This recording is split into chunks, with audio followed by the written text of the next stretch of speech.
Fellow Ghanaians, good evening. This is the third time in the last 10 days that I've come into your homes to give you an update on the progress of our fight against the coronavirus pandemic. I'm going to be providing you regular updates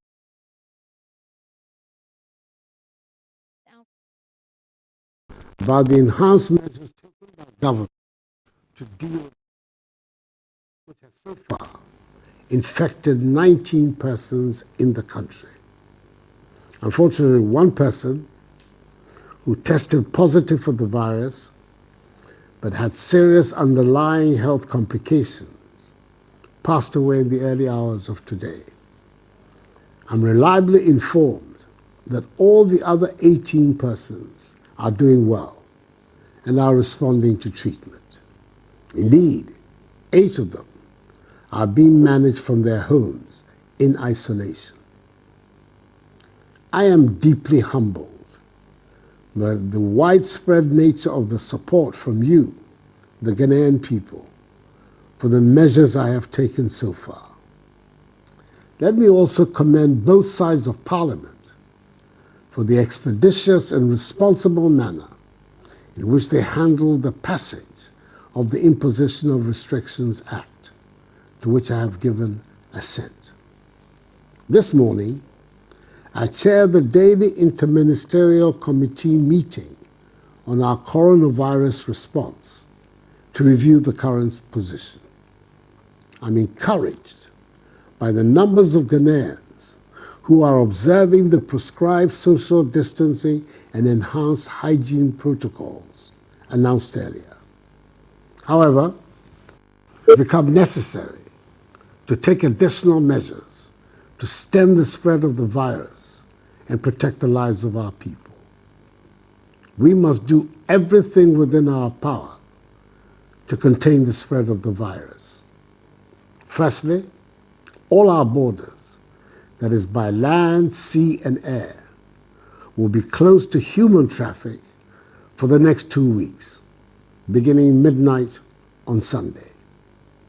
Anybody who comes into the country before midnight on Sunday will be mandatorily quarantined and tested for the virus. This closure will not apply to goods, supplies, and cargo.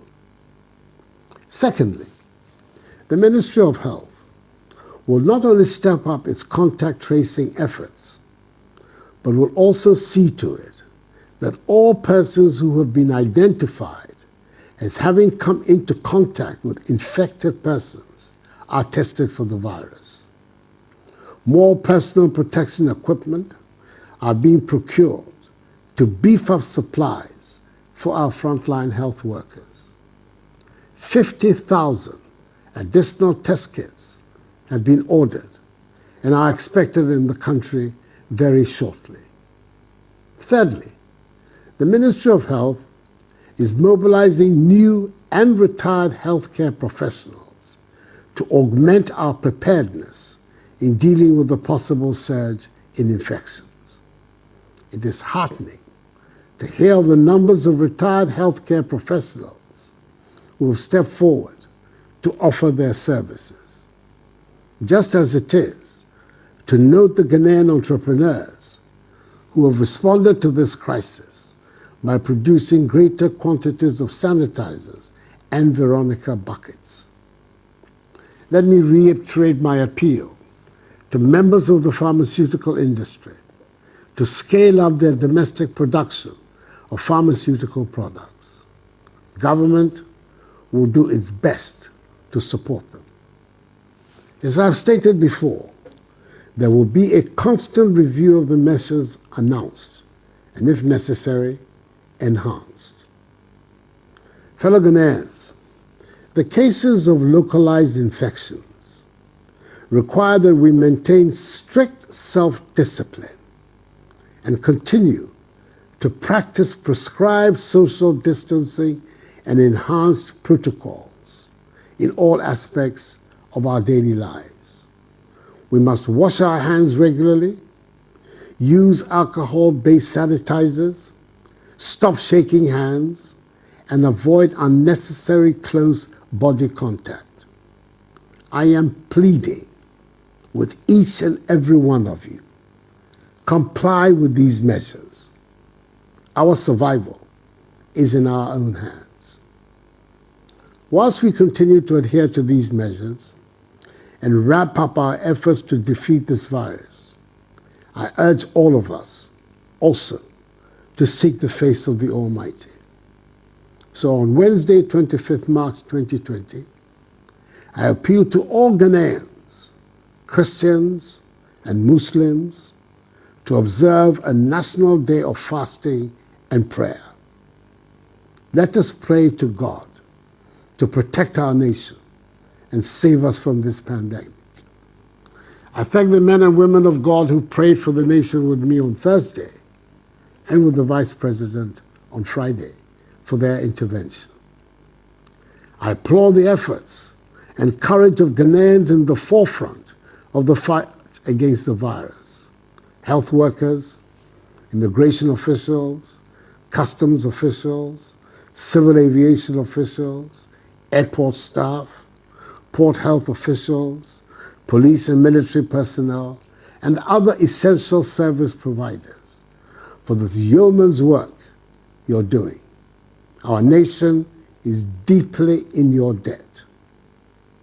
Fellow Ghanaians, all that government is doing is intended to achieve 5 key objectives. Limit and stop the importation of the virus. Contain its spread. Provide adequate care for the sick. Limit the impact of the virus on social and economic life. And inspire the expansion of our domestic capability and deepen our self-reliance. There are obvious difficulties ahead of us, and we should all brace ourselves to face them. I will be transparent with you and not shirk from sharing with you the realities of our situation. But I am determined to take whatever steps are necessary to safeguard our society, our economy, and our future. I remain confident that together, and by the grace of God, we shall overcome. This too will pass. May God bless us all in our homeland, Ghana, and make us great and strong. Have a good night, and I thank you for your attention.